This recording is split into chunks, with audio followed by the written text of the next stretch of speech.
Hello everybody, this is Jeremy in the DAW. Welcome back. In today's video, we're going to be taking a look at the brand new version of Ampire for Presonus Studio One.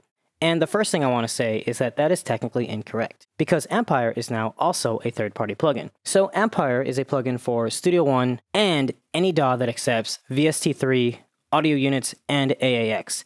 Now the next thing is, why is this such a big deal? And the reason for that is because Presonus has completely recreated Ampire. If you know anything about Ampire from the past, it was just a very basic bare bones amp simulator to get you by. And I guess what they did is they listened to a lot of user feedback and they took a ton of time and they used their state space modeling, which is this little logo right here. And what that basically means is that they did circuit modeling, component modeling, whatever they do to emulate every single component inside of a piece of gear.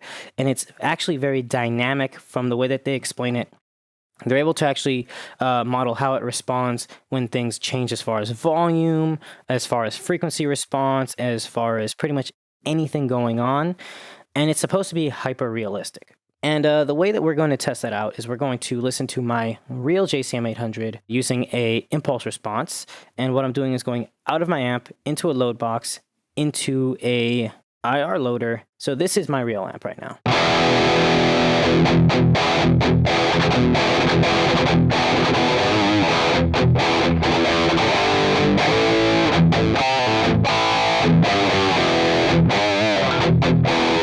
And the way that I'm going to show you that there's nothing going on is we're going to take a look at my inputs.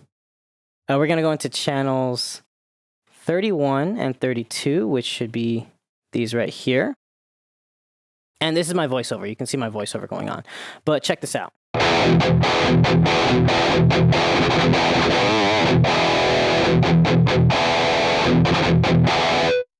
Cool. So what that's telling you is 29 and 30 is, I believe, my warm audio preamp and my DI. And then 31 and 32 are actually the outputs of the microphones summing into a piece of hardware gear that I have here. And then their outputs just go out dual mono into channels 31 and 32 of my Studio Live. And the reason for that is because every so often I will throw this through my Lexicon reverb unit, and that way I'm able to get like really cool, interesting effects.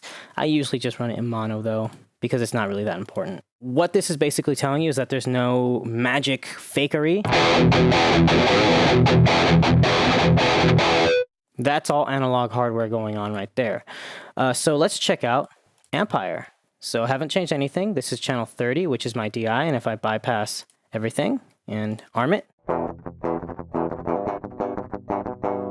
And in fact, if I arm both of them and pan it out so you can hear it. That's what's going on right now. So we're going to turn on Ampire and take a listen to it.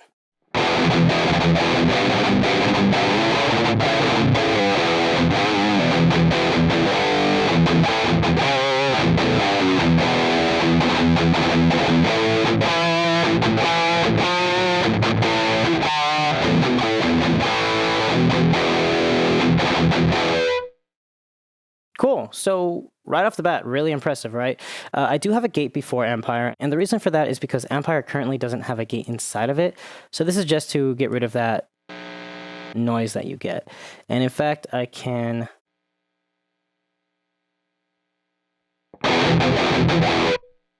way better. Okay, cool. So what am I doing? I am using the JCM 800 or the MCM 800, which is a state space modeled Marshall amplifier, meaning that it is component modeled or circuit modeled or whatever you want to think of it as, to be exactly like a JCM 800. You have a dual rectifier style amp, you have a AC30 style amp, you have a blackface twin, which is a Fender, you have an Ampeg SVT. Basically, you have 5 of the most sought after amps being circuit modeled by Presonus. Another thing is that you can actually go here to the cabinet section and use their stock built-in cabinets. And the way that this works is it has impulses of, let's say in this case, a 57, probably a Royer, which is a ribbon, and then an XY pair, which might be 2 pencil condensers in a XY pattern. And then you simply just turn things up and down. So this should be really dark. This should be really bright. And I don't know what this is going to be. It's very nice. It's a little bit of room tone. So we'll blend this in.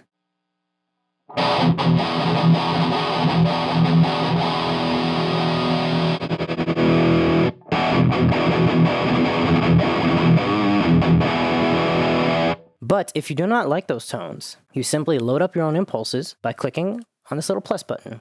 Now, I actually don't have a bunch of these amps. I've just borrowed them to make impulses, but the one that I do have is the Marshall.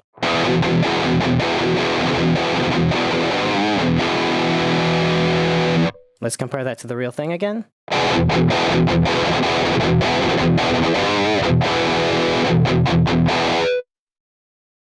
I really like the ballsiness that you get out of this one, though. It has a lot more aggression. Meaning that whoever owned this amp when they modeled it really took a lot of care into getting a really aggressive tone out of this thing. So it probably had really nice, aggressive, fat sounding tubes with a lot of crunchiness. You get that really spongy kind of sound, and you can really hear that when you take off the tube screamer.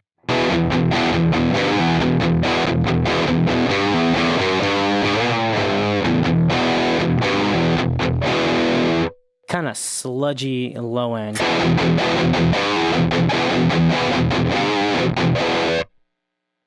Keep in mind that any of that little choppiness is coming from the gate because I just have this set to be super aggressive. We can actually slow that down a little bit. That's a little bit more aggressive, so we'll just do this.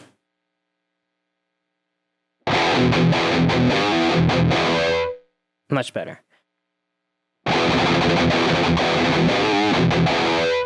The next step is, let's see what happens if we actually use several impulses that I've created to create a super kind of blend of cabinets. So this should be a Bogner.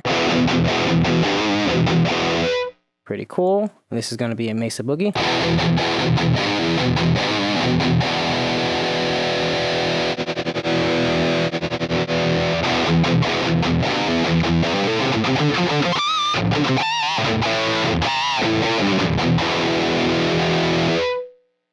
And then let's compare that to the real Marshall with the impulse of the real cabinet.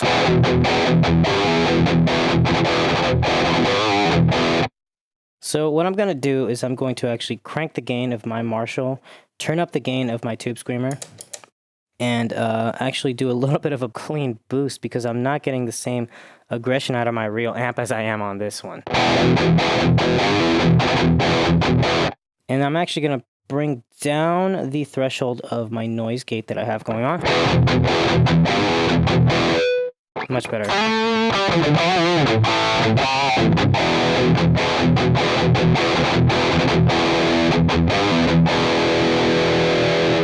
So that's my real amp.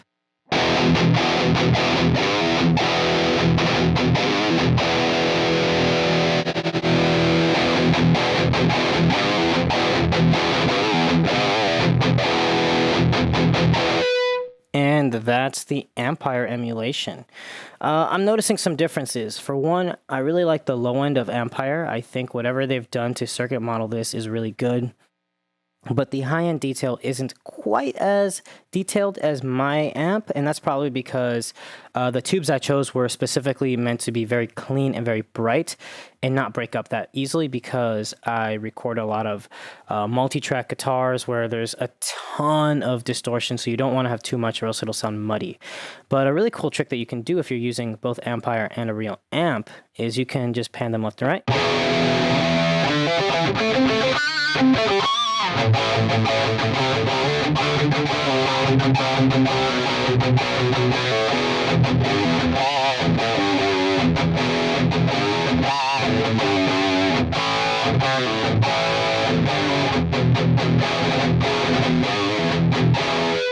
And just like that, I've gotten a really cool stereo image.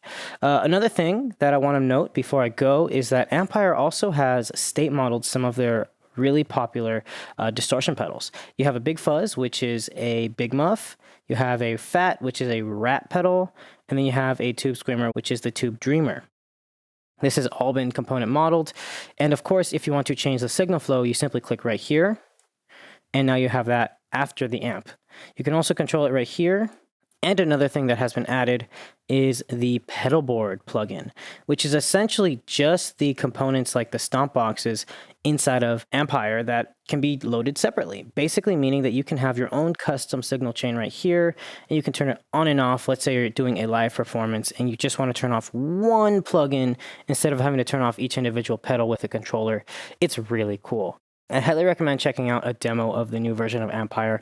If you are a Studio One Pro user, you automatically get this as a free update. So I highly recommend going to your account, logging in, and checking this out. This is definitely worlds better than what was there before, and it's getting really, really close to replacing a real amplifier. Being able to hit record.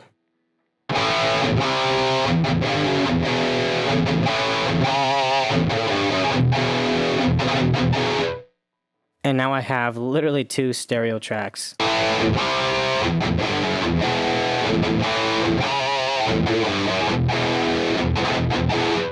Anyway, that's all the time I have for today. This is Untitled in the DAW. I will see you guys next time. Bye.